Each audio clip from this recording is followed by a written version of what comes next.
Aké povrchové úpravy drevených podlah poznáme? Drevené podlahy majú dve základné povrchové úpravy a je to lak alebo olej. S tým, že tieto potom môžeme členiť na lakované podlahy, ktoré majú vysoký lesk, tzv. Polomatné laky alebo matné.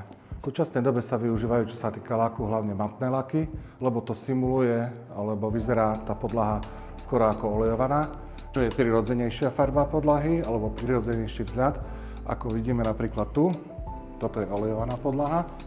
Olej je veľmi príjemná, berie sa ako vzácnejšia úprava, keďže dochádza ku priamému kontaktu chodidla alebo človeka s tým drevom. Je to impregnácia olejom, čiže dochádza ku priamému kontaktu s drevom. Lakovaná podlaha, ako vidíme tu, je trochu leckejšia, aj keď sa používajú tzv. Matné a polomatné laky, ale vidíme, že je lesklejšia a na tej podlahe je už natiahnutý lak, to znamená, je tam ako keby nejaká škrupina medzivrstva. Jednoduchšie na úpravu sú samozrejme olejované podlahy, ktoré stačí prečistiť a znova naolejovať.